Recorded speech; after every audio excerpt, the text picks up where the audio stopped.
अबे नाथ करी करुणा बिलोकहु, देहु जो बरे मांगहु। जेहि जोनी जन में कय में बसे, तहरा में पद अनुरागहु। यह तनय सम बीनय बल, कल्याण प्रद प्रभु लीजिए। गही बाह सुर नर नाहयापन, दास अंगद कीजिए। आपन दास अंगद कीजिए। बाली मरने से पहले एक बहुत अच्छा काम करके गए। अंगद जी को भगवान राम के हाथों में सौंप दिए। मैं सभी माताएं पिताएं से विनती करती हूं कि मरने के बाद क्या, जीते जी अपने संतान को भगवान के हाथों में सौंप दो, क्योंकि वो भगवान का दिया हुआ प्रसाद है। जिसका दिया हुआ है उसका समर्पण कर दो उसे। भाई आप देखो, जैसे बनाना है जैसे रखना है रखो, ठीक है। उसके बाद बाली मरा, तारा आई, भगवान ने उन्हें ज्ञान दिया। 4 महीने बाद सुग्रीव जी ने अपने राजपाट अपनी स्त्रियों में लग गए, कोई खबर नहीं लिए। लक्ष्मण जी क्रोधित होकर आए, सारे बानर दल भागने लगे। हनुमान जी ने मूर्छा संभाला और तारा जी ने क्रोध को शांत की। उसके बाद सुग्रीव जी से मिलवाए। सुग्रीव जी बानर सेना लेकर भगवान राम के पास उपस्थित हुए। चारों दिशा में बानर माता सीता के पता लगाने के लिए चल दिए। दक्षिण अंगूठी लेकर हनुमान जी दक्षिण दिशा चले, सीता माँ का पता लगाने। दक्षिण दिशा में जाना था। समुद्र बीच में पड़ा, समुद्र के तट पर बैठे अंगद जी ने कहा कि जैसे पक्षीराज जटायु ने भगवान की सेवा में अपनी प्राण बलिदान कर दी, वैसे भले हम पता नहीं लगा पाएंगे तो क्या हुआ, भगवान की सेवा में हम यहीं मर जाएंगे। संपाति कुछ दूर पर्वत पे बैठा था। संपाति तो सोचा कि आज भगवान ने बड़ा हार भेजा है, क्योंकि पंख कट जाने की वजह से कहीं उड़ पाते नहीं थे। जो मिलता जो आता उसे खाते थे। संपाति तो बहुत प्रसन्न हुआ कि आज भगवान ने बड़ा आहार भेजा है, एक साथ मैं एक एक करके खाऊंगा। परंतु जब जटायु का नाम सुना, अपने भाई का नाम सुना, तो व्याकुल हो गया। संपाति ने पूछा, तुम कौन हो? तुम जटायु को नाम रखने वाले कौन हो? बताओ, मेरा जटायु कुशल तो है ना? अब अंगद हनुमान सारे लोग ताकने लगे कि ये कौन है। ये लोग पूछे, आप कौन है? संपाति ने कहा, मैं बड़ा भाई हूं जटायु का। हम दोनों जब जवान थे, युवा थे, तो भगवान ने सूर्य को छूने के लिए चल पड़े, उड़ पड़े। सूर्य के नजदीक जाते जाते सूर्य की तापमान से मेरे पंख में आग लग गई, तो मैंने एक पंख से जटायु को ढक लिया, तो जटायु सुरक्षित बच गया। और मेरा एक पंख जल जाने के कारण मैं इस पर्वत पर गिर गया, तो मैं यहीं रह गया, और जटायु जहां उड़कर गया वहां रह गया। हमें दोनों भाइयों से दूरी हो गई। बताओ मेरा जटायु कैसा है? तब हनुमान जी ने जटायु और रावण के युद्ध की कथा सुनाई। अब तो संपाति व्याकुल हो गए। संपाति ने कहा, मैं तो कुछ कर नहीं सकता क्योंकि एक पंख खत्म है, पर उद्दुष्ट रावण का अंत अवश्य निश्चित है। हनुमान जी ने पूछा कि पक्षीराज संपाति, आप ही बता दीजिए, क्योंकि गिद्धे का दिव्य दृष्टि बहुत दूरों तक होती है। आप बताइए कि माता सीता कहाँ है। संपाति ने अपने दिव्य दृष्टि से देखा और कहा कि माता सीता किसी वृक्ष के नीचे प्रभु के याद में खोई बैठी। जहां तक मेरी दृष्टि जाती है मैं वहां तक आप सभी को बता दिया। यदि मैं युवा होता, यदि मेरी पंख होती, तो हम ही जाते और पता लगा कर आ जाते।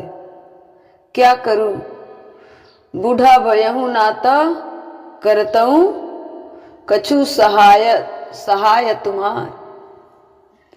संपाति ने कहा। और अब हनुमान जी, सुग्रीव, जामवंत जी, अंगद जी और सारे बानर दल व्याकुल हो गए कि माता सीता का पता लगाए तो लगाए कैसे, जाए तो जाए कैसे। एक बात मैं बताऊं, किसी भी कार्य को करने से पहले, कोई भी फैसला स्टेप लेने से पहले अपने से बुजुर्गों से एक बार राय अवश्य कर लेनी चाहिए। उस सभा में बुजुर्ग कौन थे? जामवंत जी।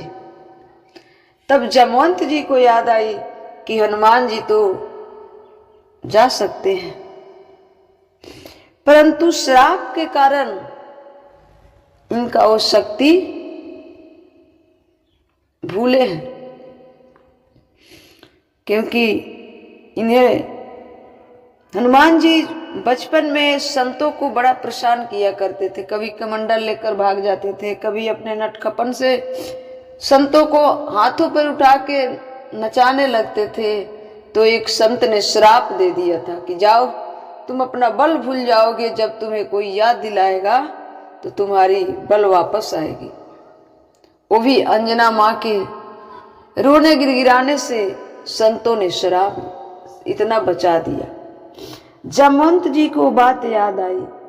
जामवंत जी हनुमान जी से कहा, हनुमंत तुम जा सकते हो।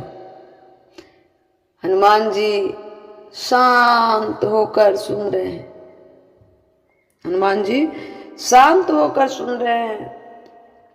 जामवंत जी जगाए हनुमान जी को और हनुमान जी को कहो कि अपनी शक्ति याद करो, याद करो हनुमंत।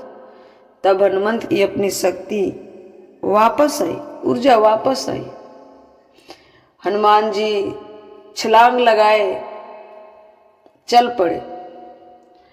कुछ दूर गए, तब तक मैनाक पर्वत निकलकर विश्राम करने के लिए स्थान दिया। पर हनुमान जी कहते हैं कि तुम कौन हो? उसने कहा, मैं मैनाक पर्वत हूँ, विश्राम कर लो, प्रभु के कार्य में जा रहे हो। हनुमान जी ने कहा कि जब तक मैं प्रभु के कार्य को संपन्न नहीं करूंगा तब तक मैं विश्राम नहीं कर सकता। ये सीख हमें भी लेनी चाहिए कि जिस मंजिल तक चले हो, चलते रहो, चलते रहो, चलते रहो, तब तक चलो जब तक मंजिल ना मिल जाए। फिर हनुमान जी आगे बढ़े।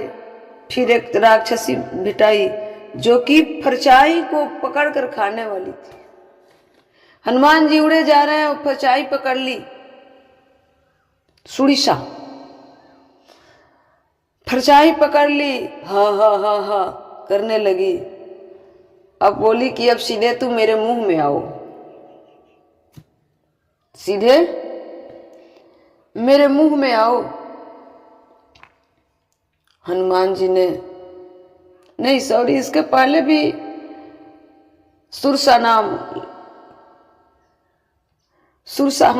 वो भिटाई भगवान हनुमान जी के परछाई को पकड़ कर खाना चाहा। हनुमान जी की परछाई पकड़ ली उसने मुंह में लगाया।